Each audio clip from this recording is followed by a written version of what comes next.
భార్య భర్త మధ్య ప్రేమానురాగాలు, యవనస్తులైతే వారి మధ్య దాంపత్య జీవితం, అనురాగం అన్నీ క్రమంగా ఉండాలి. ఒక్కొక్క అక్క బయలుదేరేద్ది భక్తి. భర్త కొంచెం లేట్ అవుతున్నట్టుంది, నువ్వు కాస్త ఎక్కువగా ప్రార్థనలో గడుపుతున్నట్టున్నావు, మరీ 1 గంట అవుతుంది, 12:30 అవుతుంది, కొంచెం సైతానోడా. ఎప్పుడు సైతాన్ గోల నీకు. ఈ దురాత్మ బంధించబడట్లేదు. ఎవరికి దురాత్మ? దుష్టుడా. అమ్మాయి నేనేం అనలేదు, కొంచెం నీకు నిద్ర ఉండట్లేదు, కాస్త నిద్ర బొమ్మని చెబుతున్నా. నా నిద్ర నాకు తెలుసులే, దేవుడి పని ఆపేది దెయ్యమే అంటే ఇప్పుడు ఎవరు? ఇక నోరు మూసుకోవటం, ఇక మళ్ళీ నోరు తిరగటానికి లేదు. ఈ భక్తి డెప్త్లోకి వెళ్ళిపోయి భర్తను నిర్లక్ష్యం చేసిందనుకో, చూసి చూసి చూసి కొద్ది రోజులు మరీ కొంతమంది ఎట్లా తయారయ్యారంటే, వినండి చెబుతా. ఈరోజు మొత్తం కుండబద్దల కార్యక్రమం, దేవునికి మహిమ. మరీ కొంతమంది ఎంత దరిద్రంగా తయారయ్యారంటే, దినమంతా కష్టపడి సాయంత్రానికి భర్త ఇంటికి వస్తే నువ్వు ఎంత ప్రార్థన చేస్తావో ఈ మధ్య గ్యాపులో ఏడు. నువ్వెంత భక్తురాలివైతే, అంత ఆత్మీయురాలివైతే, అంత ప్రార్థనాపరురాలివైతే, ఆయన ఆఫీసుకు పోయిన దగ్గర నుండి మళ్ళీ ఆయన ఇంటికి వచ్చిన దాకా ఏడో నీ ప్రార్థన. కానీ భర్త వచ్చేసరికి చక్కగా పిల్లల్ని సిద్ధపరచుకొని నువ్వు శుభ్రంగా స్నానం చేసి క్రమంగా ఉండి కాస్త ఆయన తినడానికి ఇష్టమైనవేవో సిద్ధపరిచి ఆయన వచ్చేసరికి నువ్వు దేవుని సంబంధివి.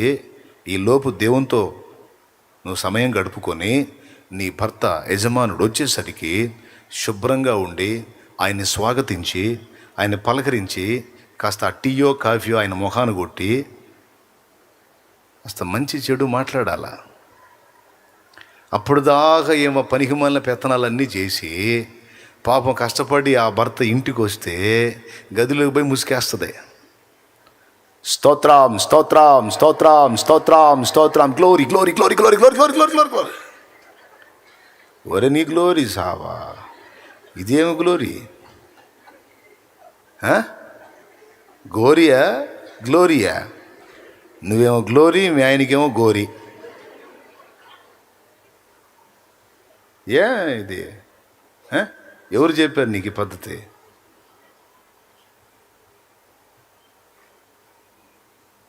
ఇప్పుడు కొంతమందికి ఆత్మలో మండిద్ది. అసలేంది దేవుడితో గడిపితే ఏంది తప్పు అంటాడంది. మళ్ళీ చెప్తున్నా, మైండ్ దగ్గర పెట్టుకొని నేను చెప్పేటప్పుడు, దేవుడితో గడిపితే తప్పని ఇవ్వడంలా నేను అల్లా. మంచే, దేవునితో గడపటం మంచే, కానీ ఇంటి వారిని నిర్లక్ష్యం చేస్తే అవిశ్వాసి కన్నా చెడ్డవారు. మరి దాని సంగతి ఏంది? అది దేవుడే రాయించింది. మరి నీ బిడ్డల సంగతి ఏంది? భర్త సంగతి ఏంది? వాళ్ళకి జరగాల్సిన న్యాయం జరగొద్దా? వాళ్ళ బాధ్యత నెరవేర్చవా? ఇంటినేమో సైతానికి అప్పచెప్పి లోకాన్ని ఉద్ధరించుదామని బయలుదేరా భక్తురాలా. ఇంటిని, భర్తని, పిల్లల్ని సైతానికి అప్పచెప్పి లోకాన్ని బాగా ప్రపంచకాన్ని ఉద్ధరిద్దామని బయలుదేరింది. జాగ్రత్త. నువ్వు భక్తి బాగా డెప్త్లో ఉన్నాను, బాగా లోతుగా ఆత్మీయతలోకి వెళ్ళిపోతున్నానని నువ్వు బాగా మంచిగా దేవుడు దేవుడు ఓకే, దేవుడు మంచిది, కానీ ఆ మంచి ఇంకా ఎక్కువ చేసి అతి చేసి సైతాను గాడు మంచిది, ఎక్కువ గడుపు, ఇంకా అక్కడే ఉండు, తలుపులు తీయొద్దు, తలుపు కొట్టేవాడు సైతాన్, తీయొద్దు, అక్కడే ఉండు. చూస్తాడు, ఇక ఎప్పుడు కొట్టాడు తలుపు, ఇక ప్రశాంతంగా ఉంటాడు. ఇక ఏందండి అసలు ఏంటి, నన్ను ఏం పట్టించుకోవట్లేదని ఎప్పుడన్నా నువ్వు పలకరించావు అనుకో, ఎందుకమ్మా నువ్వు దేవుళ్ళో బాగా డీప్గా ఉంటావు, నేను ఎందుకు పాడు చేయటం అని వదిలే. నేను కదిలించి తలుచుకోలేదు అమ్మాయి. అసలు వదిలేసి ఊరుకున్నాడు, అసలు పలకరించట్లేదు, కదిలించట్లేదు అంటే అర్థమైందా ఏం జరుగుతుందో? తెలివితో కూడి చేయి. భక్తి చేస్తున్నానని అతి చేయవాకు. భర్తని బిడ్డల్ని నిర్లక్ష్యం చేయకూడదు. పురుషుడైతే భార్యని బిడ్డల్ని నిర్లక్ష్యం చేయకూడదు. ఒక్కొక్క భర్త ఉంటాడు, ఈయన బాగా డెప్త్లో ఉంటాడు, ఆమె కొంచెం అటు ఇటుగా ఉంటుంది. గుర్తుపెట్టుకు, నువ్వు ఎంత భక్తిపరుడవైనా నీ భార్యకు జరిపించాల్సిన ధర్మం జరిపించాలి, లేకపోతే జారత్వం జరిగిద్ది. వింటున్నావా? జారినిగా మారిపోద్ది. నువ్వు ఎంత భక్తి గల స్త్రీవైనా సరే నీ భర్తకు జరిపించాల్సిన ధర్మం. నేను చెప్పను, నా సొంత మాటగా లేఖనం. కొరింథీయులకు రాసిన మొదటి పత్రిక 7వ అధ్యాయం 1వ వచనం చూడు. స్త్రీని ముట్టుకుండుట పురుషునికి మేలు అయినను జారత్వములు జరుగుచున్నందున ప్రతి వానికి సొంత భార్య ఉండవలెను, ప్రతి స్త్రీకి సొంత భర్త ఉండవలెను. భర్త భార్యకును అలాగుననే భార్య భర్తకును వారి వారి ధర్మములు నడుపవలెను. భర్తకే గాని భార్యకు తన దేహము పైన అధికారము లేదు, అలాగున భార్యకే గాని భర్తకు తన దేహం పైన అధికారము లేదు. ప్రార్థన చేయుటకు మీకు సావాసము కలుగునట్లు కొంతకాలము వరకు ఉభయుల సమ్మతి చొప్పుననే తప్ప ఒకరినొకడు ఎడబాయకుడి. మీరు మనస్సు నిలపలేకపోయినప్పుడు సాతాను మిమ్మల్ని శోధింపకుండానట్లు తిరిగి కలుసుకునుడి. ఇది పెద్ద నేనేం వివరించాల్సిన అవసరం లేదుగా. 2 ఏళ్ళు ఎంత? 4. 2 ఏళ్ళు ఎంత? 2 3. ఇది ఎంత క్లియర్గా నీకు అర్థమైందో ఇప్పుడు చదివింది కూడా అంతే అర్థమైంది. ఇంక నేనేం వివరించాల్సిన అవసరం లే. ఎవరి బాధ్యతలు వాళ్ళు సరిగా నెరవేర్చండి. ఆ బాధ్యతల తర్వాత నువ్వు భక్తి. పొద్దున్నేలే 4 లే చక్కగా గడుపు దేవునితో. 6 దాకా గడుపు 2 గంటలు. ఇంకా నీకు మంచి భక్తి ఆసక్తి ఉంటే 3 లే 3 గంటలు గడుపు దేవుడితో. 6 చక్కగా లేచి మంచిగా స్నానం చేసుకొని రెడీ అయిపోయి ఇల్లు క్లీన్ చేసుకొని మొత్తం ఇంట్లో బాధ్యతలు నెరవేర్చుకో. 9 ఎవరి బాధ్యతలు వాళ్ళకి నెరవేర్చే, పిల్లల్ని రెడీ చేసే, భర్తను రెడీ పంపించేసే. అప్పుడు మళ్ళీ కూర్చో దేవునితో. లేదు నువ్వు జాబ్కి వెళ్ళే వ్యక్తివైతే వెళ్ళిపో, చూసుకో. రాత్రి వేళ అయింది, సాయంత్రం అయింది, ఇంటికి వచ్చారు చక్కగా. వాళ్ళ బాధ్యతలు చూసేసాయి. వాళ్ళు ఏదో అయ్యి చూసుకుంటా కూర్చుంటే చెప్పేసాయి, నేను తెల్లవారుజామున పెందలకాడు లేవాలి కాబట్టి ఇంకా నా వల్ల మీకు ఏదైనా అవసరతలు ఉన్నాయా? వాళ్ళ బాధ్యతలు నెరవేర్చు. పో దేవునితో కాసేపు ప్రార్థన చేసుకో, పండుకో, పెందలాడి పండుకో. నైట్ ఏమో కళ్ళు పోయిందాక, మసకలు వచ్చిందాక ఆ సెల్లు పెట్టుకొని చూసి చూసి చూసి చూసి నిద్ర వస్తుంటుంది. అయినా సరే ఇదిలిచ్చుకొని చూసి చూసి చూసి చూసి 12ంటికి నిద్రపోతే 7ంటికి లేచిద్ది అమ్మగారు. అయ్యగారు అయితే 9ంటికి లేగుతాడు. కొంతమంది అప్పుడు లేచి హడావుడి చేస్తుంటారు. అంత అవసరం ఏముంది? అట్లొద్దు. ఇప్పుడు ఈ దరిద్రం ఎట్లా తయారైంది. మన చిన్నతనంలో ఎట్లా ఉంది? ఏ జాములు లేసి ఆడవాళ్ళు పనిచేశారు ఇళ్లలో. ఇప్పుడు ఏ జాములు లేస్తున్నారు? పల్లెటూళ్ళలో కూడా దరిద్రంగా తయారైంది. ఇప్పుడు పల్లెటూళ్ళల్లో కూడా 6 దాటంది లేవట్లా. నా చిన్నతనంలో పల్లెటూళ్ళల్లో నేను పాలు పట్టా. పల్లెటూళ్ళల్లో పాలు పట్టి టౌన్లో పోసేవాడిని. ఆ పాలకు పోయినప్పుడు ఎన్ని గంటలకు పోయేవాడిని తెలుసా? 3ంటికి లేచేవాడిని. నైట్ ఎన్నింటికి పండుకునేవాడిని తెలుసా? 7:30 8 కల్లా మొత్తం పల్లెటూరు మాటు మణిగేది. ఇంకా బజార్లో మిట్టి తిరుగుద్దాం, నన్ను బలసేద్దామని ఎవడు ఉండడు, అందరు తలుపులు వేసుకుని నిద్రపోతుంటారు. 8 క్లోజ్. 9 10 11 12 1 2 3 7 గంటలు 3ంటికి లేచేవాళ్ళు. మళ్ళీ చెప్తా, 8 పండుగ 9 10 11 12 అప్పటికి 4 1 2 3 గంటలు. ఎన్ని గంటలయా? ఆరోగ్యవంతమైన నిద్ర. 3ంటికి లేచి ఊడ్చేవాళ్ళు, కళ్ళాపు కొట్టేవాళ్ళు స్త్రీలు. నేను ఆ జామున లేచి పాల బిందె కడుక్కొని అందులో ఆ లీటర్ పెట్టుకొని, మరి ఆ జామున లేస్తే కుక్కలు ఎమ్మడబడతాయిగా, అందుకని అందులో వేసి అది కదిలిస్తుంటే టంగ్ సౌండ్ వస్తూ ఉంటుంది. ఇంత సపోర్ట్తో వస్తున్నాడంటే ఇటు దొంగ కాదులే అనుకుని కుక్కలు కూడా సైలెంట్ అయ్యాయి. దొంగ కూడా సైలెంట్గా వస్తాడు కదా. నేను దొంగోడిని కాదు పాలోడిని సప్పుడు చేసుకుంటూ వెళ్ళేవాడిని. అప్పుడు చూసిన పల్లెటూరు పరిస్థితి, 3 గంటలకల్లా స్త్రీలు లేచేవాళ్ళు, 8 కల్లా నిద్రపోయేవాళ్ళు. ఇప్పుడు రివర్స్ అయిపోయింది. 8 పోయి 12 అవుతుంది, 3 పోయి 6 అవుతుంది. 8కి పండుకోవాల్సిన 11 12 అవట్లా, తెల్లారు లేటప్పటికి లేట్ అవుతుంది. నేను చెబుతున్నా, వినటానికి బాగుంది, ఆచరించడానికి చాలా కష్టం. కానీ ఆచరిస్తే దీవించబడతావు. 3 గంటలకు లేచి మోకాళ్ళు లేచావంటే ఎంత అద్భుతమైన టైము అది. ఇప్పటి రోజుల్లో 3ంటికి లేచి నువ్వు మోకాళ్ళు లేసావంటే రికార్డ్ బ్రేక్ అనమాట. ఇక నీ ప్రార్థనకి ఎంత ఫోర్స్ ఉంటుందో, ఎంత కాన్సన్ట్రేషన్ కుదురుతుందో, దేవదూతలు సంచరించేటువంటి అద్భుత సమయం. నీ ప్రార్థనలన్నీ, నీ స్తుతులు, ప్రార్థనలు మొత్తం దేవుని సన్నిధికి చేరే టైం. అదేంది అప్పుడే చేరతాయా? విడిగా చేరవంటే చేరతాయి. ఒక పక్క కుక్కల గోల, ఒక పక్క కాకులు గోల, ఒక పక్క మనుషుల గోల, ఒక పక్క వాహనాల గోల, మధ్యలో నీ గోల. 2 మొక్కలు చెప్పి 2 మొక్కలు ఇటు ఆలోచించి 2 మొక్కలు అటు ఆలోచించి తెల్లవారుజామునైతే 3 గంటల వేళ అయితే కుక్కలు కూడా నిద్రపోతుంటాయి. 1 గంట 2 దాకా అరిసి అరిసి అవి కూడా నిద్రపోతుంటాయి. అంతా నిశ్శబ్దం. ఆ నిశీది వేళ దేవుడిని అద్భుతంగా కలుసుకోవచ్చు. జాగ్రత్త, చేతులు నొప్పులు పడితే ఎక్కువ కొట్టవాల్సింది. ఎందుకు వచ్చింది కదా. దేవునికి స్తోత్రం కలుగును గాక. ఓకేనా? అంతే. ఇప్పుడు ఫైనల్గా ఏం చెప్పా? కలిసి ప్రార్థించండి, తప్పు లేదు, కానీ టైం ఉంది. ఈ మధ్య ఫోన్లో ప్రార్థన చేసుకుంటున్నారు, ఫోన్లో కలుసుకుంటున్నారు అందరూ. ఫోన్ కాన్ఫరెన్స్లో కలుసుకుంటున్నారు. 10 మంది, 5 మంది, 3 మంది, 8 మంది, 12 మంది, 20 మంది, 50 మంది, వాళ్ళ ఇష్టం. ఒక క్రమం ఏర్పరచుకొని, క్రమం ప్రకారం ప్రార్థన, క్రమం ప్రకారం. మళ్ళీ ఇందులో వాక్యం చెప్తామనేవారు, ఇంకా మాకు దర్శనం వచ్చింది చెప్తాను వినండి అనేవాళ్ళు, ప్రవచనం వచ్చింది చెప్తాను వినండి అనేవాళ్ళు. ఇవి కూడా చెప్తున్నా, వాక్యాన్ని మెయిన్గా ఆధారం చేసుకోండి. మళ్ళీ చెప్తున్నా, ప్రవచనములో 2 విభాగాలు ఉన్నవి. వాక్యాన్ని చదివి వాక్యాన్ని దేవుని పరిశుద్ధాత్మ ప్రేరణలో ప్రకటించుట కూడా ప్రవచనమే. ఇప్పుడు నేను మీకు అందిస్తున్న సందేశము కూడా ప్రవచన వాక్యమే. ఇది కూడా ప్రవచించుటయే. ఇది కాకుండా ఇంకొక టైపు ప్రవచనం ఉంది. అది అగబు అనేటువంటి దైవజనుడు పౌలు యొక్క నడికట్టు తీసుకొని తన చేతులు బంధించుకొని, ఈ నడికట్టు గల మనుష్యుని యెరూషలేములో బంధించి అన్యజనుల చేతికి అప్పగింపబోతున్నారని ప్రవచించాడు. అది భవిష్యత్ ప్రవచనం. ఒక వ్యక్తి పర్సనల్ లైఫ్లో ఏం జరగబోతుందో చెప్పే ప్రవచనం.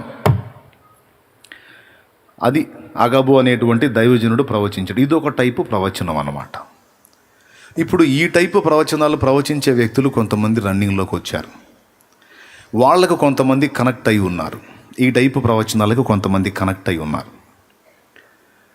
కొన్ని వాళ్ళు చెప్పిన ప్రవచనాలు జరిగినప్పుడు ఇక అన్నీ వాళ్ళు ఏది చెబితే అదే జరిగింది అన్నట్టు ఫిక్స్ అయిపోయి కాపురాలు పోగొట్టుకున్న వాళ్ళు కూడా ఉన్నారు. కాపురాలు పోగొట్టుకోవటం ఏమిటి అంటే, భార్య భర్త ఇద్దరు పోయి దేవుని సన్నిధిలో అక్క ముందో లేదా అన్నం ముందో కూర్చున్నారు. ఈ ప్రవచించే అక్క ముందో అన్నం ముందో కాసేపు భాషలో మాట్లాడి, ఇక దేవుని వాక్కు బయలుదేరినట్టుగా ఆమె ఏమతో సమాధానంగా ఉన్నంతసేపు ఫేవర్గా ప్రవచనం అనమాట. దేవుడు నిన్ను అద్భుతంగా ఆశీర్వదించబోతున్నాడు, నీకు ఆ పక్క నుంచి ఎంత సొమ్ము రాబోతుంది, ఈ పక్క నుంచి ఎంత సొమ్ము, దేవుడు మాట్లాడుతున్నాడు. హల్లెలూయా.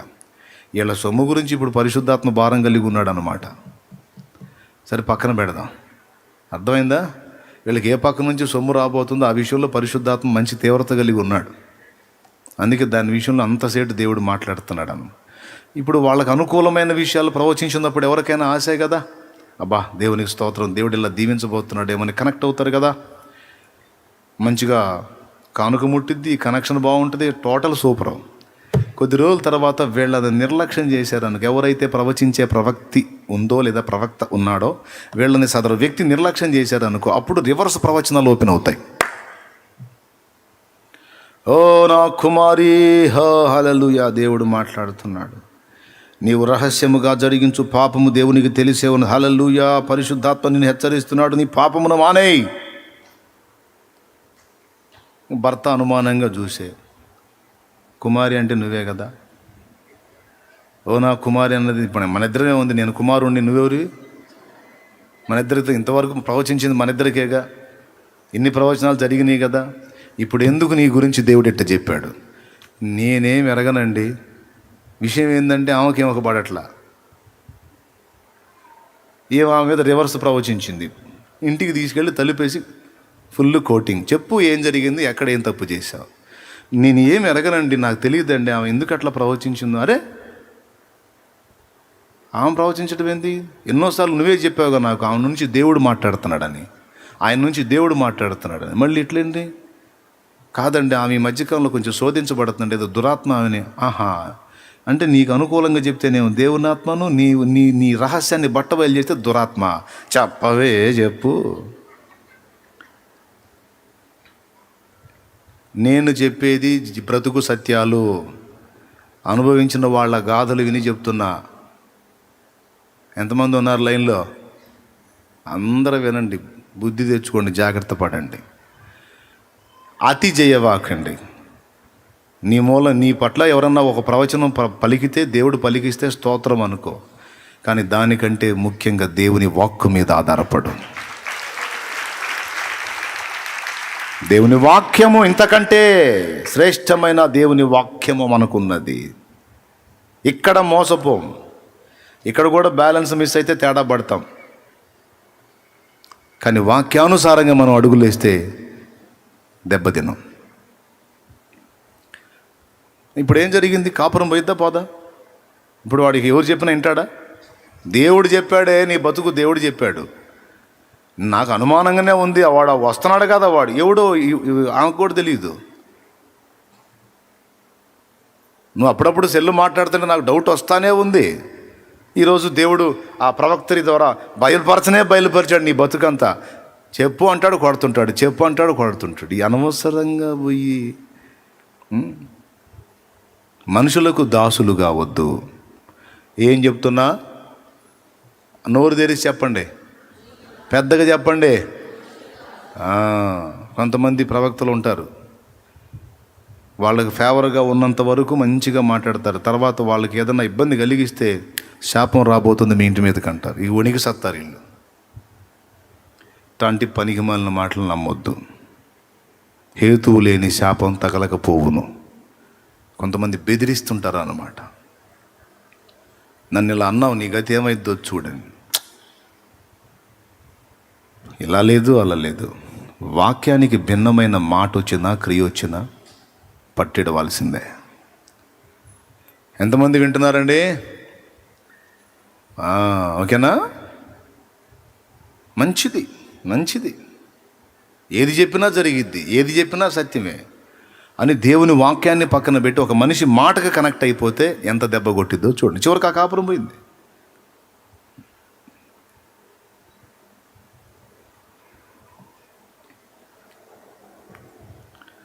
భర్త ఆఫీస్ నుంచి ఇంటికి వచ్చేసరికి, వ్యాపారానికి వెళ్ళి ఇంటికి వచ్చేసరికి పిల్లలేమో ఒక తంతులో, భార్య ఏమో భక్తి అనే తంతులో కూర్చుంటే వచ్చినోడి గతి ఏంది?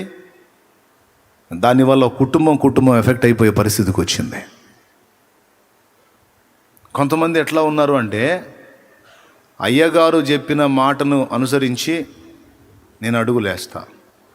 అమ్మాయి అయ్యగారు చెప్పిన మాటే కాదని నేను అనట్లా. రోగం వస్తే మందు వాడటంలో తప్పే ఉందమ్మాయి, మందు వాడమ్మాయి, నేను వాడను. అరే ఏం పద్ధతి అది? అంతే, నేను వెళ్ళే సంఘంలో అంతే, మందు వాడం మేము. నువ్వు చస్తే అయ్యగారికి ఏం కాదే, నా భార్యవే, నాకు ఇంకొక నా మాటిను.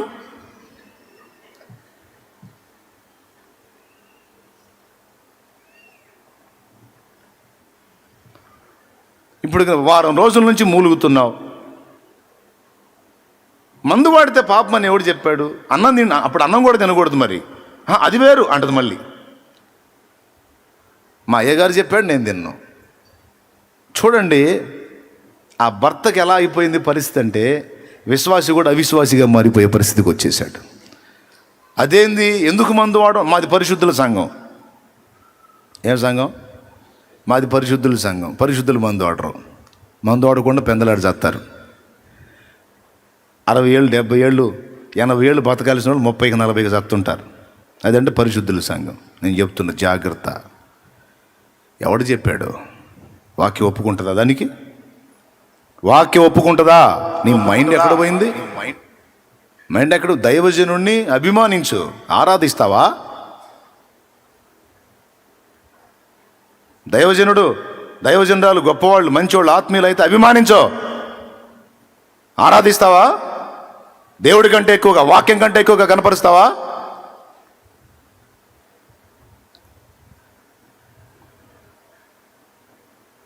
పరిశుద్ధులంట, పరిశుద్ధుడైన అయ్యగారంట. యేసయ్య కంటే పరిశుద్ధుడు. మరి ఎప్పుడు తెల్లని వస్త్రాలే కడతారంట, ఏ పాపం ఎరగరంట. మరి అట్లయితే ఆయన వచ్చి ప్రాణం పెట్టడం ఎందుకో మరి? అట్లయితే 2 వచనాలు తీసేయాలి బైబిల్లోంచి. ఏ భేదము లేదు, అందరూ పాపము చేసి దేవుడు అనుగ్రహించి మహిమను పొందలేకపోతున్నారన్న వచనం దించేయాలి. నీతిమంతుడు లేడు, ఒక్కడు లేడన్న వచనం కూడా దించేయాలి. పరిశుద్ధులు ఎవరిని బట్టి పరిశుద్ధులు? వాళ్ళ తెల్ల బట్టలను బట్టి పరిశుద్ధులా? వాళ్ళ క్రియలను బట్టి పరిశుద్ధులా? యేసు రక్తమును బట్టి పరిశుద్ధులా? యేసు రక్తమును బట్టి ఎవడైనా పరిశుద్ధుడు, నువ్వైనా నేనైనా. పైకి ఏం తప్పు ఎరగకుండా నీతిగా పరిశుద్ధంగా ఉంటే పరిశుద్ధులైనట్ట? హృదయాంతరాలను పరిశీలించి ఎవరి బ్రతుకులను వాళ్ళకి ఓపెన్ చేసి చూపించి అందరినీ ఎండగట్టేవాడు యేసయ్య. నీకేం తెలుసు?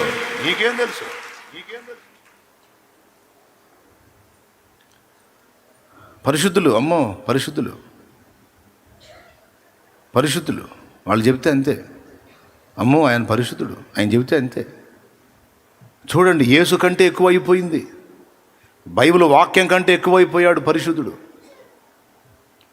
చివరికి కాపురానికి అసలు వచ్చింది. పరిశుద్ధుడు చెప్పాడు మందు కూడా వాడుకొని ఇంత చావుకు తయారయ్యావు, నా పిల్లలు ఏం కావాలి, నేనేం కావాలి, ఎందుకు ఇలా తయారయ్యావు?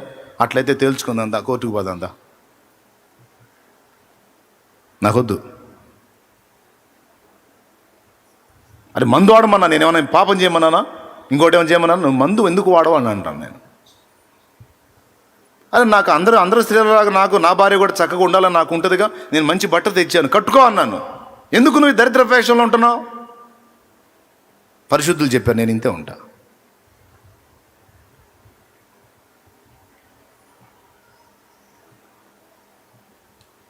సరే, ఆ సహవాసానికి నాకు అభ్యంతరకారంగా ఉంది. అక్కడ కాకుండా ఇంకో చోటకి ఎక్కడికైనా నేను వస్తా, పోదాం పద, నేను అక్కడికి రాను అని భర్త అన్నాడు. భార్య మంకుపట్టు పట్టొచ్చా? నువ్వు ఎక్కడన్నా పడు, నేను మాత్రం అడిగిపోతా, నాకు పరిశుద్ధులు. ఎక్కడ చెప్పాడు ఇది? భర్త విశ్వాసి అయి ఉంటే, అతడు కూడా ఆత్మీయుడయి ఉంటే, అతడు చెప్పే సొద కూడా కొంచెం వినాలి, ఆలోచించాలి. వాక్యానికి భిన్నంగా అతడు మాట్లాడుతుంటే వినొద్దు.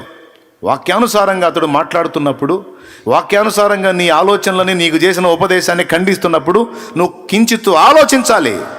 సైకోలాగా మారకూడదు. మారారు కొంతమంది. చూడండి, భక్తి పేరుతోనే అతి భక్తికి వెళ్ళిపోయి, ఓవర్ యాక్షన్కి వెళ్ళిపోయి, అతికి వెళ్ళిపోయి కుటుంబాలని కూల్చుకుంటున్న వాళ్ళు ఇంతమంది ఈరోజు. నాకు ఏ డినామినేషన్ మీద ద్వేషం లేదు, నేను అందరినీ ప్రేమిస్తా.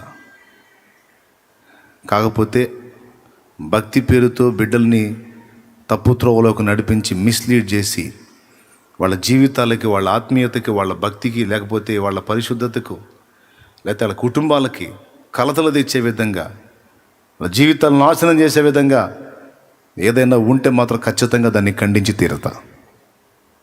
కొన్ని సంఘాలు ఉన్నాయి ఇట్లా అతి. ఎట్లా చూస్తారంటే ఇక వాళ్ళు కలర్ బట్ట కట్టుకున్న వాళ్ళని పురుగుల్లా చూస్తుంటారు. ఇక వీళ్ళు లోకానుసారులు, లోక సంబంధులు, తెల్ల బట్టలు కట్టుకున్న పరిశుద్ధులు. అందరి తెలుపులు అక్కడ బయటపడతాయి. ఎక్కడ? క్రీస్తు న్యాయపీఠం ముందు బయటపడతాయి. రేపు బిత్రపోతారు ఒక్కొక్కళ్ళు. కలర్ బట్టలు వేసుకున్న లోకానుసార్లు అన్నారు కదా, వీళ్ళు ముందు వరుసలో ఉండే అవకాశం ఉంది అక్కడ. ఎందుకు? కలర్ బట్ట కట్టుకున్న దేవుని ఎదుట దీనుడుగా ఉన్నాడు. తెల్ల బట్టల వాళ్ళని చూసి, అబ్బా నేను అంత భక్తిగా ఉండలేకపోతున్నాను, అయ్యో నేను ఇలా ఉన్నానని తమను తాము విమర్శించుకొని దీనులై ఉన్నారు. తెల్ల బట్ట కట్టుకున్న వాళ్ళేమో కలర్ బట్టలు కట్టుకున్న వాళ్ళని చూసి లోకానుసార్లు మేము పరిశుద్ధులమని, పరిశుద్ధులు కాదు పరిసయులు అయ్యారు. పరిసయులు ఏంటి? భక్తి గర్వం. ఏంటిది? భక్తి గర్వం. గర్వహృదయాలకు ఎక్కడుంది స్థానం? యెహోవాకు హేయులు. జాగ్రత్త. మంచి మంచి మంచి అనేది ఆ మంచిలో నుంచే వాడు ఎంటర్ అయ్యి పాలల్లో విషం కలిగినట్టు గలుపుతాడు ఆ సైతానుగాడు. అందుకే ఎవరికి వాళ్ళు జాగ్రత్త పడమని చెప్తున్నాను నేను. సేవ మంచిదే, కానీ కుటుంబాన్ని పస్తులుంచేంత కాదు. కుటుంబానికి జరగాల్సిన న్యాయం జరిపిస్తూ సేవ చేయి. ఫెలోషిప్ మంచిదే, కానీ కాపురాలు కూల్చుకునేంత వద్దు. మధ్యవర్తిత్వం చేసి డబ్బులు అప్పులు ఉండి ఒకరినొకళ్ళు దూషించుకొని ద్వేషించుకొని చివరికి ఇద్దరు కలిసి లోకంలో కలిసిపోయేంత వద్దు. అతి ఫెలోషిప్ అయింది అతి. అనుబంధాలు మంచిదే, కానీ పాపములో నెట్టబడేంత అనుబంధాలు వద్దు. అన్న చెల్లి అక్క తమ్ముడు అనుకుంటానే సమీపమై చొరవగా వ్యవహరించి చివరికి ఘోరమైన పరిస్థితుల్లోకి వెళ్ళినటువంటి వ్యక్తులను ఎంతోమందిని మనం గమనించున్నాం లోకంలో. అక్కడ కూడా హద్దే. నువ్వు అన్నా చెల్లి అన్నా కూడా హద్దే. దాన్ని ఆధారం చేసుకుని అతి మంచితనంలోకి వెళ్ళి అతి చొరవలోకి వెళ్ళి మరీ సోషలిజంలోకి వెళ్ళి దాన్ని ఇంకో దారిలోకి తీసుకెళ్లకుండా జాగ్రత్త పడాలి. సేవ చేసే వాళ్ళందరికీ హెచ్చరిక, బిడ్డలకి ఇవన్నీ నేర్పుకోవాలి. ఈ పరిస్థితుల్లోకి బిడ్డలు వెళ్లకుండా కాపాడుకోవాలి. ఎక్కడో చోట పడగొట్టడానికి చూస్తూ ఉంటాడు వాడు. ఎక్కడ వాడికి సంధి ఇవ్వకుండా జాగ్రత్త పడాలి. జాగ్రత్త పడదాం.